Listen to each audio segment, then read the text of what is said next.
Assalamualaikum warahmatullahi wabarakatuh. Perkenalkan, nama saya Nur Fadila Inggrianite dengan NIM 200210500013. Tujuan saya membuat video kali ini yaitu untuk memenuhi tugas analisis desain sistem informasi. Langsung saja, pada video kali ini saya akan membahas materi tentang pemodelan proses. Adapun pokok pembahasannya itu, apa itu model dan model proses, simbol-simbol dalam DD, aturan-aturan dalam pembuatan DAD, beberapa kesalahan umum, kapan memodelkan proses. Adapun tujuan pokok pembahasan, yaitu dapat memahami definisi-definisi model, dapat memahami simbol dalam diagram aliran data, dapat memahami aturan-aturan pembuatan diagram aliran data, dapat memahami kesalahan dalam membuat diagram aliran data, dapat memahami kapan memodelkan proses. Pendahuluan proses pemodelan. Proses modeling adalah teknik mengelola dan mendokumentasikan struktur dan aliran data melalui proses, sistem dan logika, kebijakan dan prosedur yang akan diimplementasikan oleh proses sistem. Pemodelan proses merupakan suatu teknik pengorganisasian dan pendokumentasian struktur dan aliran data ke dalam proses sistem atau logika, kebijakan-kebijakan dan prosedur-prosedur yang akan diimplementasikan oleh suatu proses sistem. Model yang digunakan dalam pemodelan proses adalah menggunakan diagram alir data. Data flow diagram pemodelan proses berasal dari metode engineering, perangkat lunak klasik. Oleh karena itu, seorang analis harus memahami beberapa tipe model proses seperti bagian struktur program, flowchart logika, atau tabel keputusan dalam bidang aplikasi pemrograman. DAD atau diagram alir data. Diagram alir data atau bahasa Inggrisnya data flow diagram yang biasa disingkat DFD adalah suatu diagram yang menggambarkan aliran data dari sebuah proses atau sistem, biasanya sistem informasi. DFD juga menyediakan informasi mengenai luaran dan masukan dari setiap entitas dan proses itu sendiri. DFD tidak memiliki kontrol terhadap alirannya, tidak ada aturan mengenai keputusan maupun pengulangan. Operasi spesifik berbasis data dapat digambarkan oleh diagram flowchart.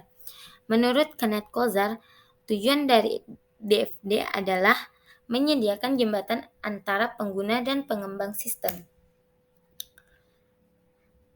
Adapun pembahasannya yaitu apa itu model pemodelan, apa itu model, pemodelan proses, dan DAD.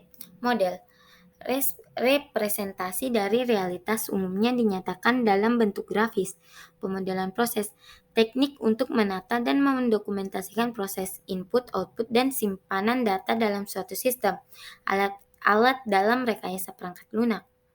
Sering dipakai untuk memodelkan hal lain yang bukan perangkat lunak. Diagram arus data atau DAD. Alat bantu pemodelan proses yang menggambarkan aliran data dalam sebuah sistem serta aktivitas atau pemrosesan yang dilakukan oleh sistem tersebut. Sinonimnya, model proses data flow diagram atau DFD. Adapun simbol-simbol DAD, yang pertama adalah simbol proses. Proses, pengerjaan atau kegiatan yang dilakukan untuk menghasilkan data yang masuk atau input, untuk menghasilkan data keluar atau output.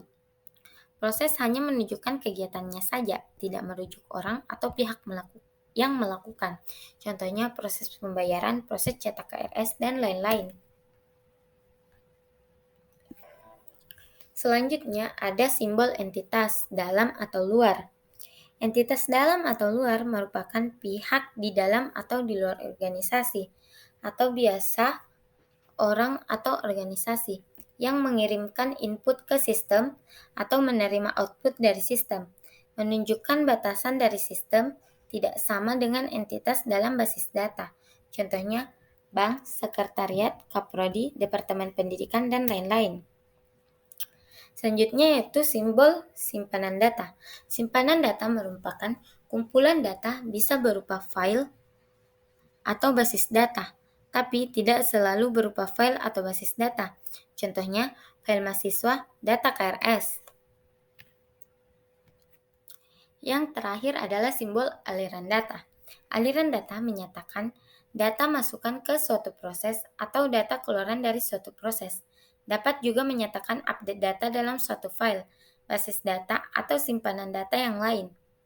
Contohnya mata kuliah yang diambil, jumlah yang dibayarkan, saldo terakhir, dan lain-lain. Adapun langkah-langkah pembuatan DAD, yaitu identifikasi entitas dalam dan luar yang terlibat dalam sistem. Identifikasi semua input dan output yang berhubungan dengan entitas tersebut. Gambarkan diagram konteksnya atau DAD level yang paling atas. Jika perlu, gambarkan diagram berjenjang atau diagram dekomposisi. Identifikasi simpanan data, gambarkan DAD untuk level 0. Jika perlu, gambarkan DAD untuk level 1, dan seterusnya sampai dengan level yang dibutuhkan. Adapun aturan-aturan pembuatan DAD. Yang pertama adalah minimal salah satu ujung suatu aliran data dalam proses. Jadi tidak boleh ada aliran data seperti dari entitas ke entitas, dari entitas ke simpan data, dari simpan data ke entitas, dari simpanan data ke simpanan data. Yang kedua, data yang mengalir dalam setiap level DAD harus konsisten atau jumlah data masuk dan keluar dalam suatu proses harus konsisten. Yang ketiga, suatu proses harus punya output. Black hole, proses tanpa output. Suatu proses harus punya input. Merasel, proses tanpa input. Suatu proses harus punya cukup input untuk menghasilkan output. Gray hole, proses tanpa input, memadai untuk menghasilkan output. Yang keenam, proses-proses yang hanya melewatkan data tanpa melakukan proses THD, data tersebut sebaiknya tidak digambarkan. Yang ketujuh, data-data yang berasal dari sumber yang sama dan mengalir dengan tujuan yang sama dapat digambar dalam suatu aliran data atau aliran data komposit. Yang kedelapan, jangan digunakan aliran data menyebar untuk DAD yang penting. Sebaiknya aliran data dipisahkan untuk komponen-komponennya.